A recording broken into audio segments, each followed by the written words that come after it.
생활 속 법률 히어로 이승우 변호사의 사건 파일.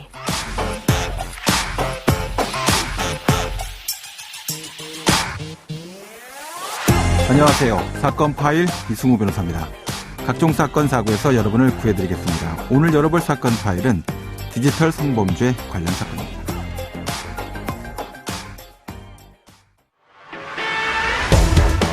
게임을 하던 여성이 다른 이용자에게 심한 성희롱 발언을 듣고 고소하러 갔다가 경찰의 만류로 하지 못했다는 제보가 들어왔습니다.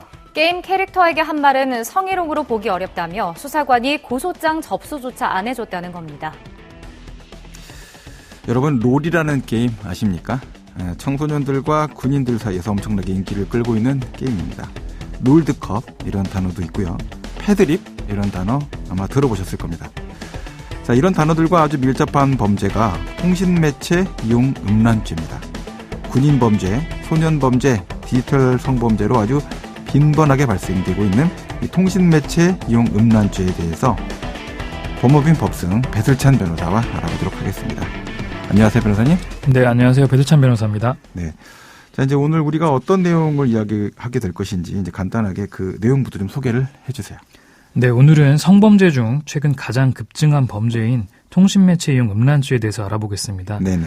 최근 통신매체 이용 음란죄 범죄가 크게 증가한 이유는 해당 범죄가 대표적인 디지털 성범죄이기 때문인데요. 예. 채팅 어플이나 게임 등을 비롯해 온라인상에서 상호 대화할 수 있는 플랫폼들이 증가하면서 예. 그 부작용으로 온라인상에서 음란 메시지나 사진, 영상들을 보내는 경우가 크게 늘었습니다. 네네. 오늘은 이러한 경우 성립되는 통신매체 이용 음란죄에 대해서 알아보고 또 주의할 점은 무엇인지 살펴보겠습니다. 이 통신매체 이용 음란죄라고 저는 부르는 게 좀 익숙한데 이거 뭐 줄여서 뭐라고 부릅니까? 네, 이 죄를 통매음죄라고도 많이 부릅니다. 통매음 이렇게 부릅니까? 예, 맞습니다. 젊은 친구들이 그 말 줄이는 걸 좋아하는데 그렇게 표현을 만든 건가 보죠? 예, 맞습니다. 처벌은 어떻게 이루어지고 있습니까? 네, 이 통신매체 이용 음란죄는 성폭력 범죄 일종이기 때문에 성폭력 범죄 처벌 등에 관한 특례법, 약칭 성폭력 처벌법에서 이를 규정하고 있는데요. 네. 앞서 말씀하신 것처럼 통매음죄라고 부르기도 합니다. 네네. 성폭력 처벌법 제13조에 따르면 자기 또는 다른 사람의 성적 욕망을 유발하거나 만족시킬 목적으로 전화, 우편, 컴퓨터, 그 밖의 통신매체를 통하여 성적 수치심이나 혐오감을 일으키는 말, 음향, 글, 그림, 영상 또는 물건을 상대방에게 도달하게 한 경우 이런 통신매체 이용 음란죄가 성립하게 되고 이 경우 2년 이하의 징역 또는 2천만 원 이하의 벌금형으로 처벌을 받을 수 있습니다. 이 성범죄이기 때문에 형량 자체가 낮다고 하더라도 결국은 신상정보 등록 이런 절차를 다 밟게 되는 거죠? 네, 맞습니다. 자, 통신매체 이용 음란죄, 통매음죄 되는 조건으로 성적 욕망을 유발한다 또는 성적 욕망 등을 만족시킬 목적 이런 것이 필요하다라고 하셨어요. 이건 어떻게 판단합니까? 네, 이 통신매체용 음란죄의 핵심은 상대방에게 보낸 메시지나 사진, 영상이 먼저 성적 욕망을 유발시키거나 또는 이를 만족시킬 목적을 갖추어야 하고 다음으로는 이러한 메시지들이 상대방에게 성적 수치심이나 혐오감을 일으키는 것이어야 한다는 것입니다. 네네. 우리 판례는 이러한 성적 수치심이나 혐오감의 감정은 단순히 부끄럽거나 불쾌감을 느끼는 것을 넘어서서 인격적 존재로서 수치심이나 모욕감을 느끼게 하여야 하고 또 이러한 감정은 사회 평균인을 기준으로 성적 도의관념에 반하는 감정이어야 한다고 판시하고 있습니다. 특히 성적 수치심의 경우 피해자와 같은 성별, 같은 연령대의 평균적인 사람들을 기준으로 그 유발 여부를 판단해야 한다는 입장입니다. 예, 이렇게 들으니까 이제 대법원 판결이 항상 그렇다시피 추상적이라서 좀 어렵거든요. 적용할 수 있는 구체적인 사례 몇 개 좀 제시해 주셔서 청취자분들이 판단하실 수 있어 예시를 좀 들어주세요. 네, 흔히 이제 성적인 의미가 담긴 욕설을 하는 경우에 모두 이 통매음죄가 성립된다고 생각하는 경우가 많은데요. 우리가 이제 패드립이라고도 하죠. 가령 게임을 하던 중 부모님 욕을 하는 경우가 많습니다. 이 경우에는 이제 만약 이게 욕설로서의 의미가 좀 더 강한 경우에는 성적 욕망을 유발시키기 위한 목적이라기보다는 상대방을 조롱하거나 모욕하기 위한 목적이 더 우선시 된다고 보아서 이 경우에는 통신매체용 음란죄가 성립하지는 않습니다. 하지만 우리 판례 중에는 성적 욕망이 상대방에 대한 분노감과 결합되어 있더라도 무관하게 예. 성적 욕망으로 인정될 수 있다는 판례가 있어서 예. 이 욕설의 수위에 따라서는 어느 경우에는 또 통신매체이용 음란죄가 성립하는 경우가 있을 수 있음에 주의해야 합니다. 네, 뭐 사실 유죄 관련된 통신매체 이용 음란죄 사안들 여러 가지가 있어서 직접 말씀드리고 설명드리고 싶지만 방송에서 그거 하기에는 너무 부적절한 단어들이 많아서 참는다는 거를 좀 양해해 주시면 감사하겠습니다.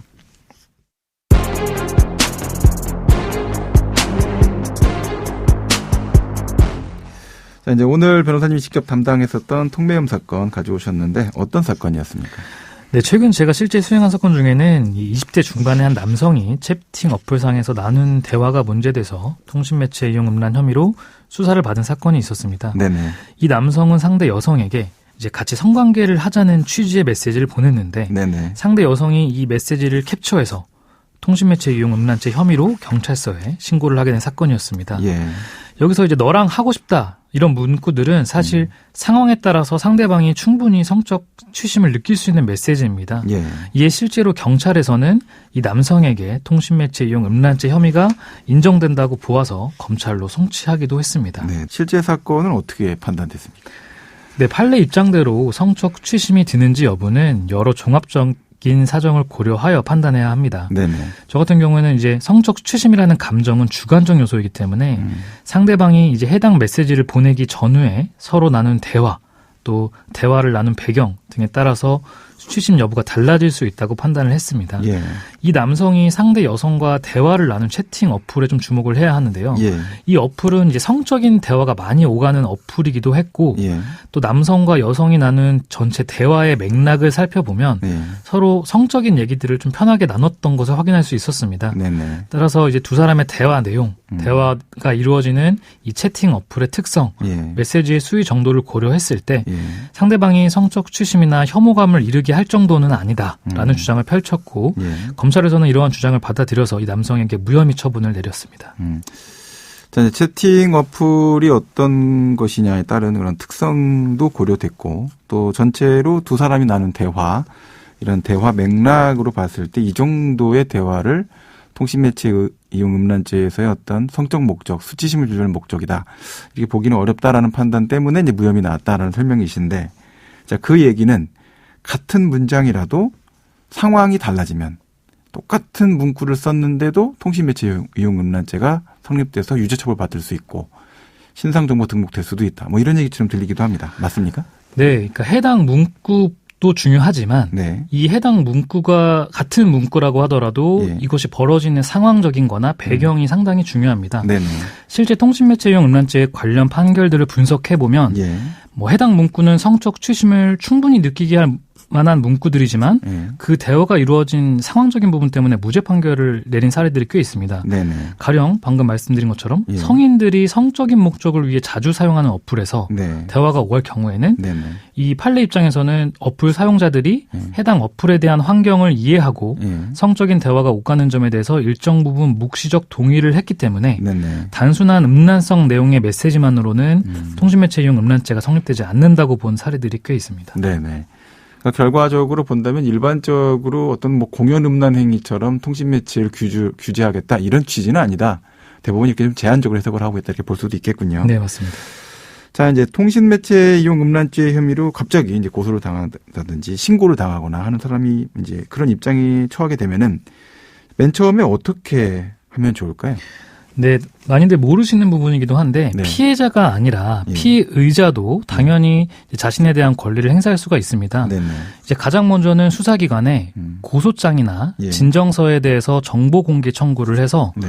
자신이 어떤 상대방으로부터 어떤 내용의 대화가 문제돼서 수사를 받게 됐는지를 먼저 파악을 해야 됩니다. 예. 다만 이제 112 신고의 경우에는 신고 내용을 미리 파악하기는 좀 어렵습니다. 네. 이 경우 이제 이 정보 공개 청구를 통해서 내용을 파악하게 되면 어떤 내용인지 이제 확인이 되어야 먼저 혐의를 부인할지 또는 혐의를 인정하고 합의적으로 변론을 진행할지 결정할 수 있기 때문인데요. 예. 다만 이는 이제 혼자 결정할 것은 아니고 법률 전문가인 변호사와의 상담을 통해서 또 또 충분히 고민을 하고 변론을 진행하는 것이 좋은 선택입니다. 네, 지금까지 배슬찬 변호사와 함께했습니다. 오늘 말씀 고맙습니다. 네, 여기까지 배슬찬 변호사였습니다. 네, 생활 속 법률 히어로 이승우 변호사였습니다. 내일도 사건에서 여러분들을 구해드릴 사건 파일 함께 열겠습니다.